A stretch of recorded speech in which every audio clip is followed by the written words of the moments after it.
Hello বন্ধুরা, তোমরা কেমন আছো? আশা করি সকলে অনেক ভালো আছো। তোমাদের ভালোবাসায় আমরাও ভালো আছি। অনেক দিন পর আজকে ইন্ট্রোটা দিয়ে ভিডিওটা শুরু করলাম, কারণ এই কদিন ধরে যে আমার জীবন দিয়ে কি বড় একটা ঝড় গেল তোমরা তো সব কিছু জানোই। তো আবার স্বাভাবিক জীবনে ফিরে এসেছি, তাই আবার আগের মতো ব্লগ ভিডিওগুলো তোমাদের সাথে শেয়ার করব। সকালবেলা তো ঘুম থেকে উঠেছিলামই, স্নান ধানও হয়ে গেছে আর পূজাটাও হয়ে গেছে। তারপরে ও চলে গেল বাথরুমে, কারণ আজকে একটু কাজের খোঁজে বেরোবে আর কি। আর ও যদি কাজ না করে তাহলে আমরা খাবো কি বলো? আর তার মধ্যে আমাদের এখন এই ঘরটাও চেঞ্জ করতে হবে। বাড়ি ভাড়াও চারিদিকে খুঁজে বেড়াচ্ছি, তবে সেরকম পছন্দ হচ্ছে না। তো চেষ্টা করছি এই মাসের মধ্যে খোঁজার, কারণ এই ঘরটা যতটা তাড়াতাড়ি পারবো ছেড়ে দেওয়ার চেষ্টা করছি। তবে একদিকে খুব খারাপও লাগছে, আমরা 1 বছরের কাছাকাছি হয়ে গেল এই ঘরটাতে ভাড়া এসেছি। কত স্মৃতি জড়িয়ে আছে ঘরটাতে, কত যত্ন করেছি ঘরটার, মানে চারিদিকে গোছাগাছি। তোমরা তো ভিডিওর মধ্যে দেখেছো আমি সবসময় ঘর দুয়ার পরিষ্কার রাখার চেষ্টা করতাম, আর রান্নার জায়গাটা সবসময় আমি ক্লিন করে রাখতাম, কারণ ওই জায়গাটা না আমার খুব পছন্দ ছিল। কিছুদিন আগেও ভেবেছিলাম যে ঘরটা, রান্নার জায়গাটা, বারান্দাটা মানে দুর্গাপূজার মতো একবারে ক্লিন করব। তবে আর এখন করার ইচ্ছে নেই, কারণ আমার ডবল খাটনি হয়ে যাবে। এখন আর ঘরটার পরিষ্কার করব না, কিন্তু আমি যখন যাব তার আগে ঘর পরিষ্কার করে দিয়ে যাব, কারণ আমাকে ঘরটা যখন দিয়েছিল তখন চারিদিকটাই পরিষ্কার ছিল। তবুও আমরা দুজন মিলে ফিনাইল, তারপর হারপিক দিয়ে বাথরুম ধোয়া সব করেছিলাম। এর আগে আমি যেই বাড়িটাতে ছিলাম আর এই বাড়িটা, দুটো বাড়ি মিলে আমি কখনো ভাবিনি যে আমি অন্যজনের বাড়িতে আছি। আমি সবসময় ভাবতাম যে আমি যেখানে থাকবো সেখানেই নিজের মতো করে গুছিয়ে নিব ঘরটা। সকালবেলা একটু চিড়ার পোলাও করেছিলাম, আর তার সাথে করেছিলাম লাল চা। অনেক দিন ধরে আমার লাল চা খেতে ইচ্ছা করছিল, আর একা একা যেহেতু চা খেতে খুব একটা ভালো লাগে না, এমনিতেই আমি চা খাই না, আর তার মধ্যে তো একা একা একদমই ভালো লাগে না। তাই আজকে সকালবেলা একটু চা করে নিয়েছি, আর ও বাথরুম থেকে চলে এসেছে। তো এখন দুজন মিলে খেতে বসে যাব। তো আমি একটু খেয়ে দেখছি যে কেমন হয়েছে। প্রথমবার ট্রাই করলাম, সত্যি খুব সুন্দর হয়েছে খেতে। বাদাম টাদাম দিয়ে করেছিলাম, আর ক্যারি পাতা দিতে হতো, তো ক্যারি পাতা আমি পাইনি যেহেতু, সেই জন্য আর দিলাম না। আর তোমাদের দাদাভাইকে আমি দেখাচ্ছি যে একটু বলো খেয়ে কেমন হয়েছে, তো ও বলছে খুব ভালো হয়েছে। আসলে ও ক্যামেরা দেখলেই ঘাবড়ে যায়, আমার খুব রাগ ওঠে এই জিনিসটা। মানে এমনি সময় ঘরে যখন থাকে তখন নর্মাল, কিন্তু যখনই আমি ক্যামেরাটা ধরি তখনই ওর মনে হয় যে ওই কোনো স্টেজে উঠে গেছে, এখন ওকে অডিয়েন্স দেখছে।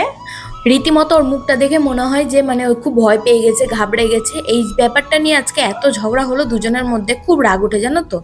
তো দেখো এখন চালটা ধুয়ে নিচ্ছি, চাল আর ডাল। আজকে না একটু খিচুড়ি করব ভেবেছি। তো ওইদিকে আলুর দমটা বসিয়ে দিয়েছি, মানে আলুর দমের মশলাটা কষাচ্ছি, আর আলুটা সেদ্ধ করে নিয়েছি। তো আগে চালটা ধুয়ে নিই। আজকে দেখো কত সুন্দর জল পড়ছে। এরকমই হয়, এক এক সময় ভালো জল পড়ে, আবার এক এক সময় কম পড়ে। তো কম পড়ে তখন খুব রাগ ওঠে, কারণ অল্প জলে তো কাজ করা যায় না বলো। আর হ্যাঁ, যে গল্পটা করছিলাম, আমি যদি ভাড়া বাড়িটা নিজের বাড়ি না মনে করে লোকের বাড়ি মনে করে থাকতাম, তাহলে হয়তো আমার ঘর দেখার মতো থাকতো না, রান্নার জায়গাটাও দেখার মতো থাকতো না, আর বাথরুমটাও দেখার মতো থাকতো না, সব কিছুই নোংরা হয়ে পড়ে থাকতো। তবে এটা কথা এতদিন আমি বুঝতে পেরেছি যে যতদিন না তোমার নিজের বাড়ি হচ্ছে, ততদিন তুমি যেখানেই থাকো না কেন তোমাকে লোকের কথা শুনেই থাকতে হবে। জানি না কোনোদিন নিজের একটা কোনো বাড়ি করতে পারবো কি না। হ্যাঁ, বাবার বাড়ি, শ্বশুর বাড়ি এগুলো তো আছেই, তারপরেও নিজের একটা বাড়ি হলে সেখানে একটা আলাদাই শান্তি, কারণ সেখানে আমাকে কারো হুকুম মতো চলতে হবে না, কারো মনের মতো চলতে হবে না, আমি সেখানে নিজের মতো চলতে পারবো। সেই জন্য আমি চাই নিজের একটা বাড়ি করতে। তোমরা সবাই আমাকে একটু আশীর্বাদ করো তো, আমি যেন একটা নিজের বাড়ি করতে পারি। এইটুকুটাই চাই তোমাদের কাছ থেকে, আর বেশি কিছু চাই না। চলো এখন রান্না করতে করতে তোমাদের কমেন্টগুলো পড়ে নিই। স্বপ্নপূরণ ব্লগ থেকে এক দিদিভাই কমেন্ট করেছে, তোমার ভিডিও সব সময় দেখি, কমেন্টও করি, তবে তুমি কিন্তু আমার কমেন্টে রিপ্লাই দাও না, খুব খারাপ লাগে। দিদিভাই, তোমার প্রত্যেকটা কমেন্টই আমি পড়ি, তবে তুমি যেই প্রশ্নগুলো আমাকে করো বা যেগুলো জানতে চাও আমার কাছ থেকে, সেগুলোর উত্তর আমি এই মুহূর্তে তোমাকে দিতে পারবো না, সেই জন্য আমি তোমার কমেন্টের উত্তরগুলো দিই না। এই যে আজকে যেমন এই কমেন্টটা করলা, এই কমেন্টের আমি উত্তর দিলাম। তবে তুমি কিছু মনে করো না, যখন সময় হবে ঠিক তোমার ওই কমেন্টগুলোর আমি রিপ্লাই দিব। SK সাহারুল থেকে এক বোন কমেন্ট করেছে, দিদি একটা সত্যি কথা বলবো, আপনারা অনেক ভালো থাকো, ভিডিও দেখতে আমার মা আমি অনেক ভালোবাসি, আমার নামটা নিবেন উমেরা।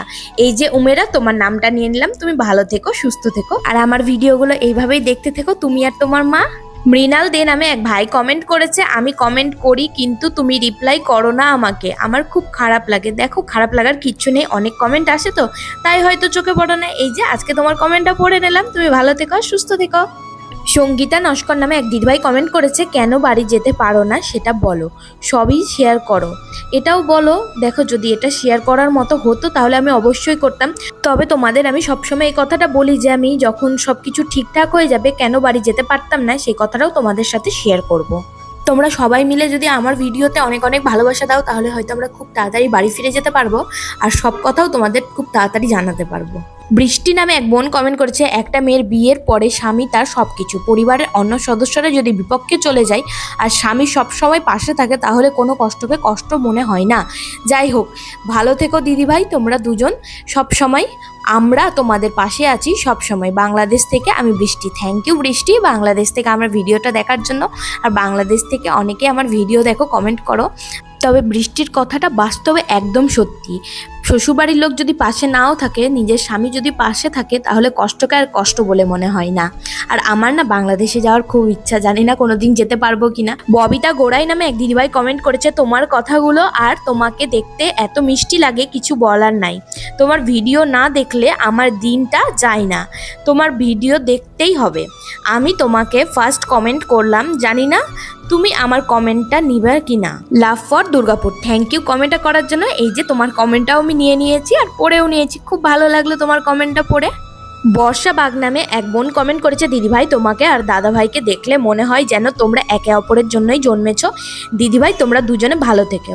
থ্যাংক ইউ বোন কমেন্টটা করার জন্য। সত্যি তোমার কমেন্টটা পড়ে আমার খুব খুব ভালো লাগলো। আর যাদের কমেন্টের আমি রিপ্লাই দিতে পারি না, তোমরা না আমার রিসেন্ট ভিডিওতে কমেন্ট করবে, তাহলে আমি দেখে রিপ্লাই দিতে পারবো। কারণ অনেকগুলো কমেন্ট হয়ে যায় তো কোনটা কোন ভিডিওতে থাকে আমি সেটা বুঝতে পারি না। তোমরা রিসেন্ট ভিডিওগুলোতে কমেন্ট করো, আমি অবশ্যই তোমাদের সবার কমেন্টের রিপ্লাই দেওয়ার চেষ্টা করব। লিজা খান নামে এক বোন কমেন্ট করেছে, পটল খোসাটা কুচি কুচি করে তারপর ভাজতে হতো। সেটা তো আমার জানা ছিল না। আমি জানি পটল কুচি মানে পটল বাটতে হবে, সেই জন্য আমি পটলটা বেটে নিয়েছি, ওরকম করে কুচি কুচি আর করতে যাইনি। এরপর থেকে তাহলে ওইভাবে আমি পটল কুচি কুচি করে ভেজে বাটবো। দেখো, খুব তো গরম পড়েছে আর ও অনেক জায়গায় কাজ টাজ খুঁজে আসলো, তো একটা হয়ে গেছে কাজ, তো তোমাদের জানিয়ে দিব কোথায় হলো। তো এই যে এখন একটু আইসক্রিম খাচ্ছি, আর অনেক দিন পর এই অরেঞ্জ আইসক্রিমগুলো পেয়েছি। আগে তো আমরা এই আইসক্রিমগুলো না 5 টাকা করে কিনতাম, কিন্তু এখন 10 টাকা হয়ে গেছে।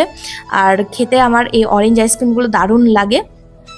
চকলেট আইসক্রিমের থেকে আমার এই আইসক্রিমটা সব থেকে বেশি ভালো লাগে। তো তোমাদের দাদাভাই বললো তুমি তাহলে এটা খাবো, আমি ওটাই খাবো। তো দুজনের জন্য দুটো 10 টাকা করে 20 টাকা দিয়ে কিনে নিয়েছি। আর ঘরে না লাইন নেই, তাই ভাবলাম একটু বারান্দাতেই বসে থাকি, কারণ ঘরে প্রচণ্ড গরম। আর কি রোদ উঠেছে দেখতে পাচ্ছ, খুব গরম লাগছে ঘরে। সেই জন্য দুজন মিলে একটু বারান্দাতে বসে থাকলাম। আর বারান্দাতে না হালকা হাওয়া হচ্ছে, তাই একটু ভালো লাগছে। এই যে বসে বসে এখন আইসক্রিম খাচ্ছি। দুপুরের খাওয়া কিন্তু আমাদের এখনো পর্যন্ত হয়নি, লাইনটা আসলে তারপর দুপুরের খাবারটা খেয়ে নেব। আর তোমাদের কার কার এই অরেঞ্জ আইসক্রিমটা খেতে ভালো লাগে অবশ্যই কমেন্ট করে জানাও। কিন্তু আমার ছোটোবেলা থেকেই সব থেকে ফেভারিট আইসক্রিম এইটা, আর অনেক দিন পর পেলাম যেহেতু দারুণ লাগছিল খেতে। এ দেখো, আজকে রান্না করেছি খিচুড়ি, আলুর দম আর পাঁপড় ভাজা করেছিলাম। পাঁপড় ভাজাটা না আনতে ভুলে গেছি, তো শেষে গিয়ে তোমাদের দাদা ব্যবহার এনেছিল। আর সাথে একটু শশা কেটে নিয়েছিলাম, লেবুটা কেটেছিলাম কারণ ভেবেছিলাম যে ভাত করব, লেবু পেঁয়াজ শশা কেটেছিলাম সেই জন্য। তো ভাতটা তো আর করিনি, খিচুড়ি করলাম। এইখানে তো ভোগ কোথাও আমি খেতে পাই না, আর আমার না খিচুড়ি ভোগ খেতে খুব ভালো লাগে, সেই জন্য আর কি আতপ চালের খিচুড়ি করলাম। কতদিন হলো বাইরের কোনো ভোগ খেতে পাইনি, আর এই খিচুড়িটা না দারুণ হয়েছিল খেতে। তো দুজন মিলে এখন বসে গেছি খেতে, আর একটু গল্প করছিলাম। মানে ঘরে তো এখন অনেক জিনিসপত্র হয়েছে। এর আগে যখন ভাড়া বাড়ি থেকে এই ভাড়া বাড়িতে এসেছিলাম তখন আমাদের অত জিনিসপত্র ছিল না, কিন্তু এখানে তো আমাদের অনেক জিনিসপত্র হয়েছে। তো ভাবছি আগে থেকে একটু একটু করে গুছিয়ে রাখবো, যেহেতু ভাবছি যে পরের মাসেই ছেড়ে দিব, কারণ আমরা যদি ঘর পাই সঙ্গে সঙ্গে ঘরটা ছেড়ে দেওয়ার চেষ্টা করব। দুজন মিলে ঘরের জিনিসপত্রগুলো একটু একটু করে গুছিয়ে নিব। আর ওইও হয়তো কাজে লেগে যাবে, তারপর আর ওই সময় পাবে না। যেদিন হয়তো বাড়িটা চেঞ্জ করব সেদিন হয়তো 1-2 দিনের জন্য ছুটি নিতে পারে, তার বেশি তো আর ছুটি নিতে পারবে না কাজে লেগে গেলে। তাই জন্য ভাবছিলাম যে গুছিয়ে নিব। তো একটা চাদর নিব, চাদরের মধ্যে ভাবছি সব জামা কাপড়গুলো নিয়ে নিব, কারণ আলমারিটা তো ফাঁকা করতে হবে। আর আমার সাজাগুজা জিনিস তো সব আলমারির মধ্যেই থাকে, সেগুলো হয়তো একটা ব্যাগে ভরে নেব। দেখা যাক কবে গুছাই, আর যখন গুছাবো তোমাদের সাথে অবশ্যই শেয়ার শেয়ার করব। আগে থেকে গুছিয়ে রাখবো ভাবছি, এটার একটাই কারণ, একা একা যেহেতু সব কিছু সামলাতে হবে, তো তাড়াহুড়া করে তো আর সব কিছু করা যাবে না, তাই আস্তে আস্তে যদি করে রাখি তাহলে আমারই সব থেকে বড় সুবিধা হবে, কারণ ঘরের গোছগাছ তো আমাকেই করতে হবে, তোমাদের দাদাভাই তো আর করবে না। জানো তো, ভেবেছিলাম এই ভাড়া বাড়িতে থাকতে থাকতে হয়তো বাড়ি ফিরে যাব, কিন্তু বাড়ি ফিরে তো আর যাওয়া হলো না। জানি না কবে যেতে পারবো, তবে দুর্গাপূজার মধ্যে বাড়িতে যাওয়ার আমার খুব খুব ইচ্ছা আছে। এর আগে দুর্গাপূজা তো আমাদের খুব কষ্টে কেটেছে বলতে পারো, না একটা ভালো মন্দ খাবার খেয়েছি, না একটা নতুন জামা কাপড় কিনেছি, খুব খুব কষ্টে কেটেছে দিনগুলো আমাদের। সেই দিনগুলো হয়তো কোনোদিনও ভুলতে পারবো না, তাই এই বছর দুর্গাপূজাতে বাড়িতে যাওয়ার প্রচণ্ড পরিমাণে ইচ্ছা আছে। জানি না ভগবান কি করবে, তবে আমরা দুজন তো মন প্রাণ সব কিছু দিয়ে চেষ্টা করছি, আর তোমাদের আশীর্বাদ ভালোবাসা দুটোই চাই, তোমরা পাশে থেকো, এর থেকে বেশি আর কিছু চাই না। দেখো খিচুড়িটা অনেকটা খাওয়া হয়ে গেছে, তারপর পাঁপড়টা তোমাদের দাদাভাই এনেছে, মানে আমি আনতে ভুলে গিয়েছিলাম সেই জন্য আর কি। তো পাঁপড় ছাড়া খিচুড়ি আমার একদমই ভালো লাগে না, কিন্তু আমি ভুলে গেছি, তো গল্পের তালে তালে খেয়েই যাচ্ছিলাম, তো পাঁপড় দিয়ে এখন খেয়ে নিচ্ছি। আর তোমাদের দাদাভাইও না পাঁপড় খেতে খুব ভালোবাসে, তবে এই খিচুড়ির সাথে একটু যদি চাটনি হতো, পাতলা আমের চাটনি, উফ জমে যেত একেবারে। কিন্তু আম কিনতে আবার বাজার যেতে হবে, সেই জন্য আমি আর বাজার যাইনি। এই ব্লগগুলো কেমন লাগছে তোমাদের অবশ্যই কমেন্ট করে জানিও। নেক্সট ভিডিওতে তোমাদের সাথে আবার দেখা হচ্ছে।